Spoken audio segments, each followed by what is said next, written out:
কোটি টাকার মালিক দেখো অভাব হয় না দূর, গরিব ঘুমায় আরাম করে মনটা বাহাদুর। ফেরাউনের লাশটা দেখো মিশর জাদু ঘরে, খায় না মাটি পোকা মাছি সবাই ঘৃণা করে। হৃদয়ে থাকিবে যার নম্রতা সদা, রহমত আসিবে সে তা প্রভুর ওয়াদা। বড়র বড়াই থাকলে দিলে রহমত আসবে না, নিজেকে নিজে ছোট মনে করিও সাদা। উঁচু জমিন থেকে পানি নিচু জমিনে যায়, তেমনি খোদার রহমত আসে নম্রতার হৃদয়ে। ভোগ বিলাসের বাড়ি গাড়ি পরে রবে সব, থাকতে সময় স্মরণ করো আল্লাহ আমার রব। আমাদের রবকে কই? নমরুদ এত বড় বাহাদুর যে আল্লাহকে মেরে ফেলার জন্য রেডি, আল্লাহরে মেরে ফেলবে। কিতনা বড় দাজ্জাল। ওদিকে ফকিন্নির ফোলা ফেরাউন মানুষের জমিনে শশা মাথায় কইরা টুকরিতে নিয়ে মিশরে বিক্রি করে কিছুদিন পর টাকার মালিক। ফকিন্নির ফোলা ফেরাউন না, শশা বিক্রি করছে, এরপর টাকার মালিক। এক পর্যায়ে চেয়ারে বয়ে কয় আমি শুধু খোদা না, আনা রব্বুকুমুল আলা, আমি সব থেকে বড় খোদা। সেই ফেরাউনের পরিণাম লোহিত সাগরে আল্লাহ ধ্বংস করে দিলেন। নমরুদ আমার আল্লাহকে মেরে ফেলবে, একটা অসুস্থ মশা দিয়া নমরুদের আল্লাহ পাকিতি টেনে দিলেন। ওই আল্লাহ আসেনি? মশা আসেনি? সিদ্ধিরগঞ্জ মশা নাই? এসি মশারি টানাইছো রে মানুষ, কি মশারি? এসি মশারি টানাইয়া ঘুমাইছো, ছিদ্র দিয়া মশা ঢুকতে পারে না, কিন্তু বাতি নিভায় যখন নাকে টান দিছে মশার গান শুরু হয়ে গেছে। কানের সামনে ঘুরে আর গান গায়, নাকের সামনে ঘুরে, মেজাজ গরম হয়ে গেল। দামি টাকা দিয়া এসি মশারি লাগাইলাম, মশা ঢুকলো কেমনে? বাতি জ্বালাও। বাতি জ্বালায় দেখে সাইডটা মশা ঘুরে আর গান গায়। আল্লাহ কয় তাকায় দেখ, মশারির ছোট্ট ছিদ্র দিয়া মশা ঢুকলো, অথচ তোর কানের ছিদ্র অনেক বড়। মশা সামনে ঘুরে, একটা মশা কানে দিয়া ঢুকে না, নাকের সামনে ঘুরে ভিতরে ঢুকে না। ভুলে যদি একটা মশা ঢুইকা চান্দির গোড়ায় গিয়া কইতো সরি, আমি ভাবছিলাম তুমি নমরুদ। আলহামদুলিল্লাহিল্লাযী জাআলাশ শামসা ওয়াল কমারা বিহিসবান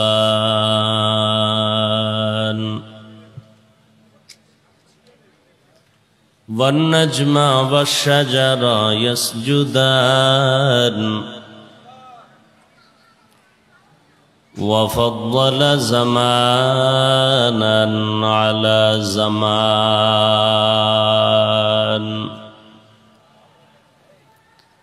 كما فضل مكانا على مكان وإنسانا على إنسان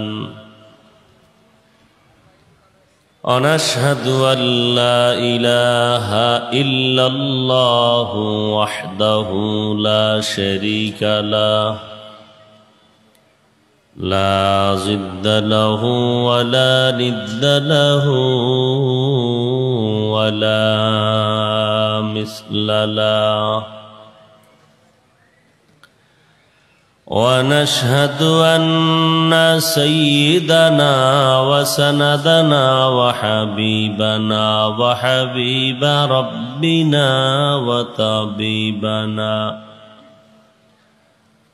وطبيب قلوبنا ومولانا محمدا عبده ورسوله أرسله بالحق بشيرا ونذيرا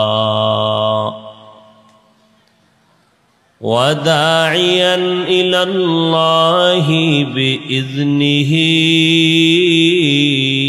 وسراجا منيرا اللهم صل على محمد النبي الأمي وعلى آله وسلم تسليما وبعد فأعوذ بالله من الشيطان الرجيم بسم الله الرحمن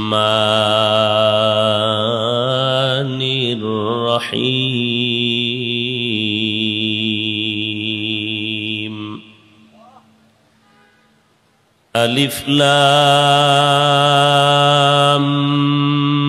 ميم ذلك الكتاب لا ريب فيه هدى للمتقين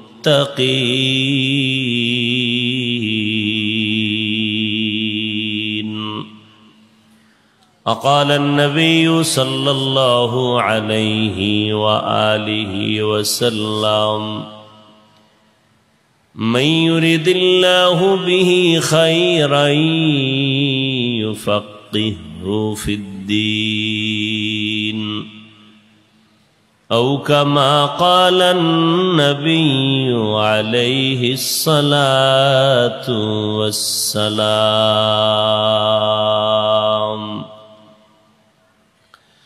صدق الله مولانا العظيم وصدق رسوله النبي الأمي الكريم ونحن على ذلك من الشاهدين والشاكرين والذاكرين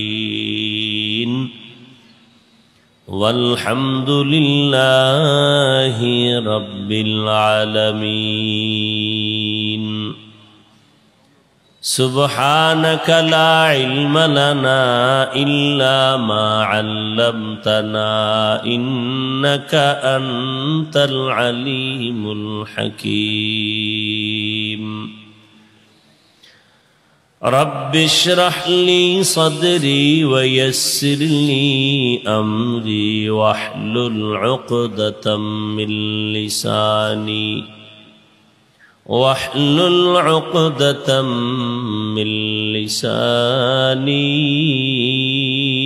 يفقه قولي سورج نے دیا اپنی شعاعوں کو یہ پیغام سورج نے دیا اپنی شعاعوں کو یہ پیغام دنیا ہے عجب چیز کو بھی صبح کو بھی شام دنیا ہے عجب چیز کو بھی صبح کو بھی شام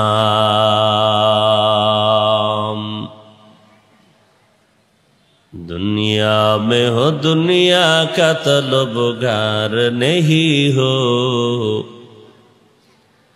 دنیا میں ہو دنیا کا طلبگار نہیں ہو بازار سے گزر ہو خریدار نہیں ہو بازار سے گزر ہو خریدار نہیں ہو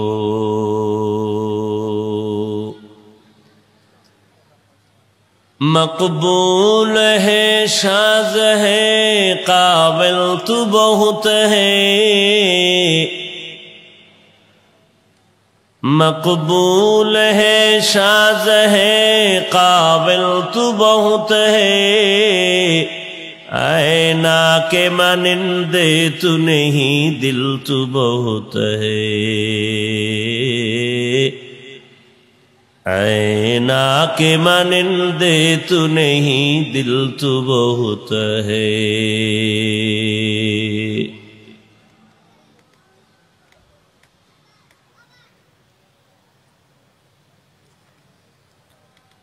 মারকাজুত তাইয়্যিবা লিল বানাত কর্তৃক আয়োজিত ইসলামী মহাসম্মেলন 17 মে 2023। মহতি এ মাহফিলে উপস্থিত মুহতারাম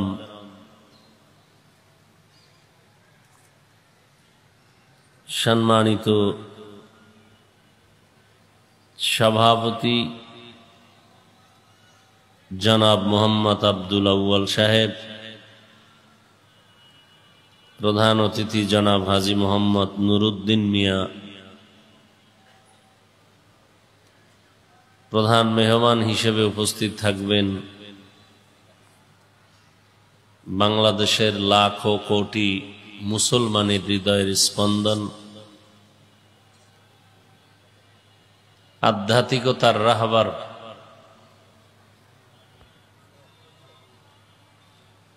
উলামায়ে কেরামের অত্যন্ত অন্তরের একজন প্রিয় ব্যক্তি, সারা বাংলাদেশে যার বরকতি পদাচারণে দ্বীনের বাতি প্রজ্বলিত হয়ে আছে, এক কথায় সবাই যাকে চীনে সন্দ্বীপের হজরত মরহুম পীর সাহেব, আল্লাহ তার কবরকে জান্নাতের উঁচু মাকাম দান করেন। তার সুযোগ্য সাহেবজাদা আজকের প্রধান মেহমান হাফেজ মাওলানা ফয়জুল্লাহ সন্দ্বীপী দামাত বারাকাতুহুম, মাদানীনগর মাদ্রাসার স্বনামধন্য মহাপরিচালক, অন্যান্য হযরত উলামায়ে কেরাম,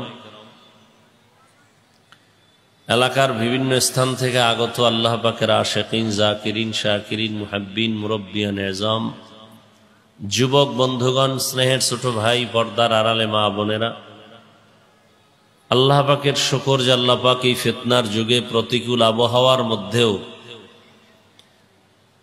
আখিরাতের সম্বল সঞ্চয় করার আগ্রহে দ্বীনের নিসবতে পৃথিবীর শ্রেষ্ঠ মজলিস বেহেশতের বাগান হাজারো মানুষের মধ্য থেকে বাছাই করে আমাদেরকে আল্লাহ কবুল করেছেন, আশা বসার তৌফিক দান করেছেন। শুকর আদায়ার্থে পড়ি আলহামদুলিল্লাহ।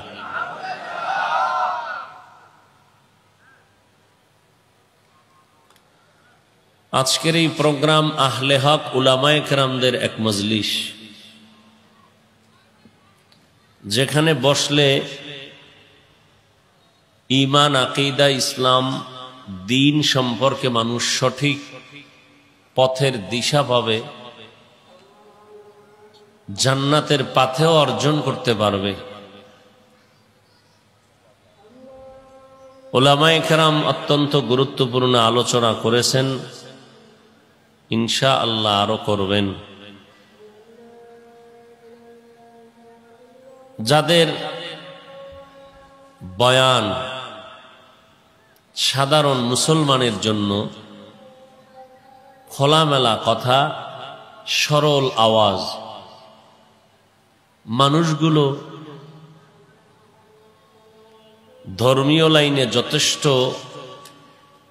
জ্ঞান অর্জন না করতে পারলেও অন্তত আল্লাহ এবং রসুলের পথে সাহাবায়ে কেরামদের আদর্শ মতে জীবনকে গড়ার একটা রাস্তা খুঁজে পান এই আহলে হকদের ছত্র ছায়ায় বসলে।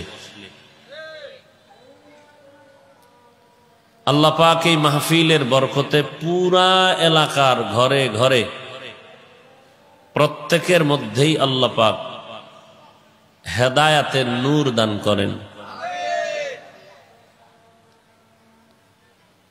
আহলে হকের এই বাতিকে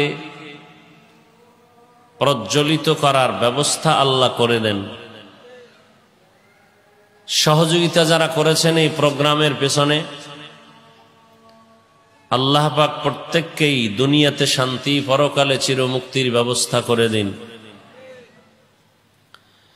সংক্ষিপ্ত আলোচনার নিয়তে কোরআনে হাকিমের সূরাতুল বাকারার এক টুকরো আয়াতে কারিমা তিলাওয়াত করেছি। রাসূল আরবি সাল্লাল্লাহু আলাইহি ওয়াসাল্লামের অসংখ্য অগণিত অমীয় বাণী হাদিস শরীফের মধ্য থেকে একটি হাদিসের অংশ পড়েছি। ইখলাস ও রুহানিয়াতের সমন্বয়ে কিছু কথা বলার মতো, শুনবার মতো আল্লাহ আমাকে আপনাদের প্রত্যেককেই তৌফিক দান করেন।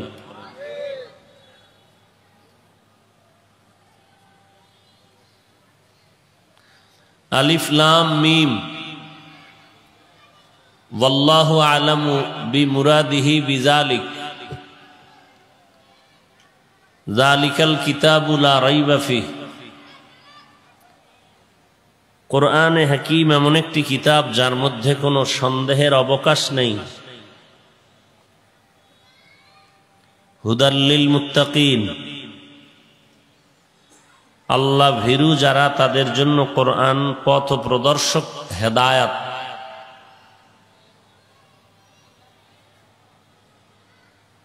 নবীজি বলেন, মান ইউরিদিল্লাহু বিহি খাইরান ইউফাক্কিহু ফিদ্দীন।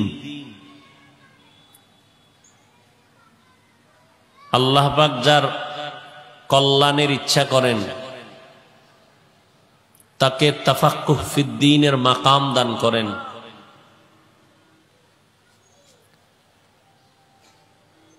একটা হলো তাআল্লুম ফিদ্দীন, আর একটা হলো তাফাক্কুহ ফিদ্দীন। দ্বীন ও ইসলাম সম্পর্কে জ্ঞান অর্জন করা, এর নাম তাআল্লুম ফিদ্দীন। আর একটা হলো তাফাক্কুহ ফিদ্দীন। দ্বীন ও ইসলাম সম্পর্কে জ্ঞান অর্জনের পাশাপাশি সেই অনুযায়ী নিজের জীবনকে গড়া। আমাদের সমাজে দ্বীনের জ্ঞান সম্পন্ন ব্যক্তির অভাব নাই, কিন্তু দ্বীন জীবনে বাস্তবায়ন করার মানুষের বড় অভাব। জানে পর্দা করা ফরজ, আল্লাহর বিধান, কিন্তু পালন করে না। আছে না নাই? জানে মিথ্যা কথা বলা হারাম, এরপরেও মিথ্যা বলা ছাড়া তার ব্যবসা চলে না।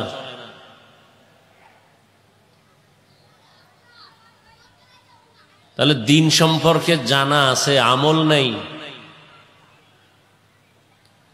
তাআল্লুম ফিদ্দীন আছে, তাফাক্কুহ ফিদ্দীন নাই। আল্লাহ যার খায়েরের ইচ্ছা করেন, কল্যাণের ইচ্ছা করেন, তাকে তাফাক্কুহ ফিদ্দীনের মাকাম দান করেন। ধর্ম সম্পর্কে, ইসলাম সম্পর্কে জানা এটা সফলতা নয়। ইসলাম সম্পর্কে জানার ফাঁকে ফাঁকে যে মানতে পারবে তার জন্যই চূড়ান্ত সফলতা।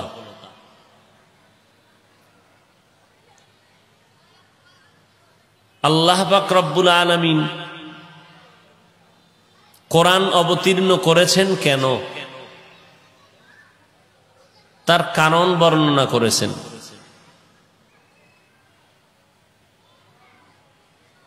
শুরুতে আল্লাহ পাক বলেন আলিফ লাম মিম।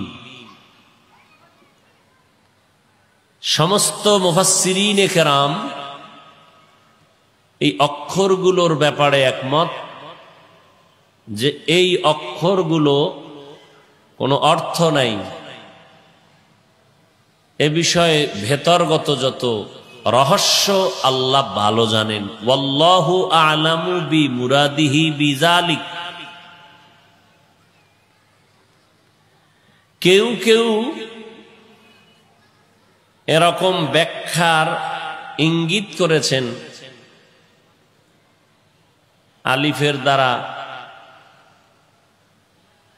আল্লাহকে বুঝিয়েছেন, লামের দ্বারা জিব্রাইলকে বুঝিয়েছেন। কিন্তু সর্বসম্মতিক্রমে সমস্ত মুফাসসিরিনে কেরাম একমত, এক তো এই অক্ষরগুলোর অর্থ নাই, দ্বিতীয়ত এই অক্ষরগুলোর রহস্য কি, কেন দিলেন, আল্লাহ এর ভেদ রহস্য ভালো জানেন, মাখলুক জানে না। এমনকি প্রথম অবস্থায় বলতে গেলে আমার রসুলও জানেন না এই অক্ষরগুলোর অর্থ কি।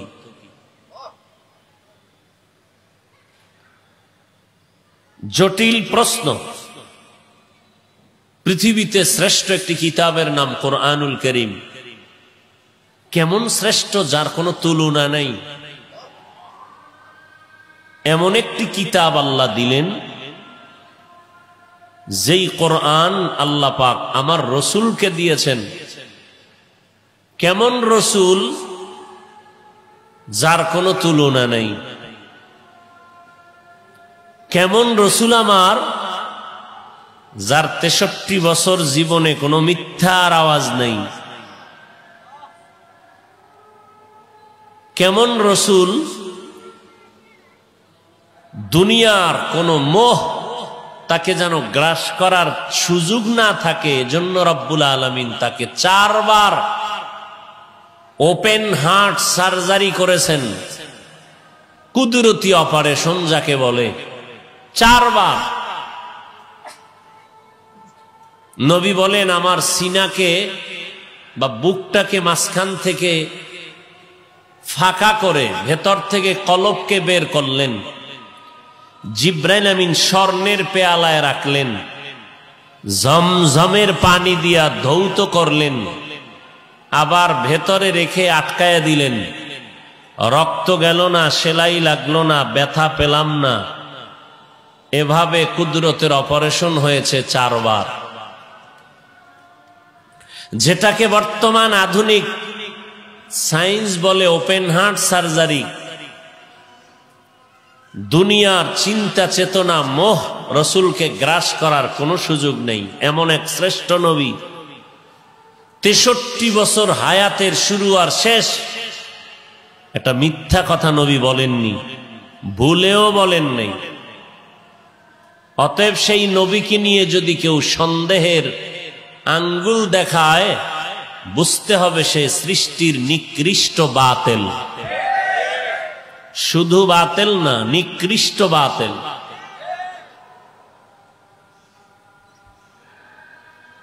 সেই রসুলকে আল্লাহ পাক শুরু থেকেই তৈরি করে নিলেন। আসার আগে বাবাকে নিয়ে গেলেন, কিছুদিন পরে মা চলে গেল। ওদিকে থাকার মতো বিলাসবহুল বাড়ি গাড়ি নেই, চতুর্মুখী দুশ্মনের আক্রমণ। নিজের আপনজনেরা অস্ত্র নিয়ে অপেক্ষমান, আক্রমণ করবেন সুযোগ পেলেই। সেই নবীকে আল্লাহ পাক 40 বছর অতিবাহিত হওয়ার পরে কোরআন নাজিলের সূচনা করলেন। সূচনা করতে গিয়ে কোরআনের প্রথম সূরা হলো ইকরা।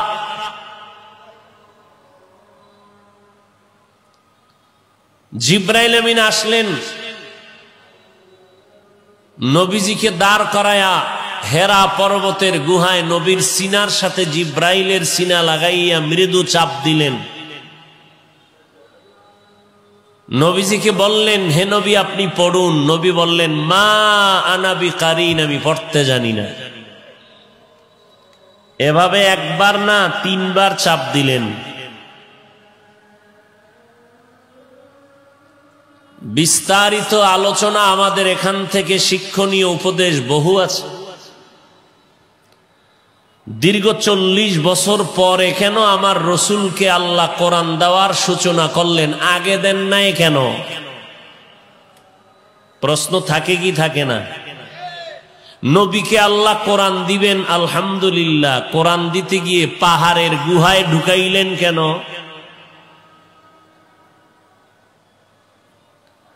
দিবেন আল্লাহ কোরআন জিব্রাইলের মাধ্যমে। আল্লাহ তো জিব্রাইল ছাড়াও সিনার মধ্যে ঢুকায় দিতে পারেন, জিব্রাইলের দিয়া চাপ দিলেন কেন? দিলেন চাপ হালকা 2 বার, তৃতীয় চাপ এত জোরে দিলেন, নবী বলেন বুখারীর ইবারত, আমি ভয় পাচ্ছিলাম মরণের কষ্ট শুরু হয়ে গেল নাকি।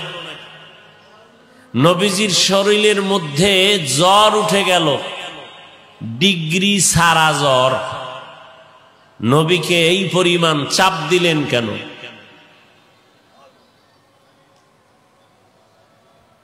বড় কঠিন বিষয়। শুরুতেই বলেছি একটার নাম তাআল্লুম ফিদ্দীন আর একটার নাম তাফাক্কুহ ফিদ্দীন। তাআল্লুম ফিদ্দীন একজন হিন্দুও হতে পারে, খ্রিস্টান হতে পারে, ধর্ম সম্পর্কে জ্ঞান অর্জন করা হিন্দুও পারে, খ্রিস্টানও পারে। এটা সফলতা নয়, সফলতা তাফাক্কুহ ফিদ্দীন, চূড়ান্ত সফলতা। তাফাক্কুহ ফিদ্দীন যারা অর্জন করবে তাদের জন্যই কোরআন হেদায়াত। তারা কারা?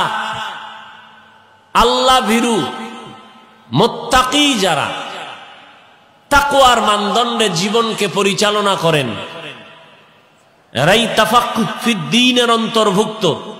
এদের জন্যই কোরআন হেদায়াত।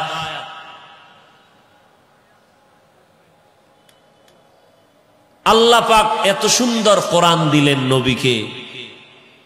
এই কোরআনের সূচনা হলো 40-এর পরে। আপনাদের অবশ্যই জানা আছে আল্লাহ এই পুরা কোরআনটা নবীর কাছে দিতে গিয়া কমপ্লিট শেষ করতে নবীর কাছে কোরআনের সময় লাগলো কত? 23 বছর। কয় বছর? এই আল্লাহর বান্দারা জোরে বলেন, কয় বছর? আমার নবীর মতো বড় দার্শনিক দ্বিতীয় জন আছে কে? জোরে বলেন। আমার নবীজির মতো বৈজ্ঞানিক দ্বিতীয় জন কে? আমার নবীর মতো একজন বড় মুফতি, বড় মুহাদ্দিস, বড় মুফাসসির দ্বিতীয় কে? আমার নবীর মতো নিষ্পাপ দ্বিতীয় কে? আমার নবীজির কোনো তুলনা নাই। আমার নবীর মেধার মতো নবী আমার সৃষ্টির শ্রেষ্ঠ দার্শনিক, আমার রসুল, আমার শেষ নবী সৃষ্টির শ্রেষ্ঠ বৈজ্ঞানিক, আমার নবী সৃষ্টির শ্রেষ্ঠ মুফতি, শ্রেষ্ঠ মুফাসসির, শ্রেষ্ঠ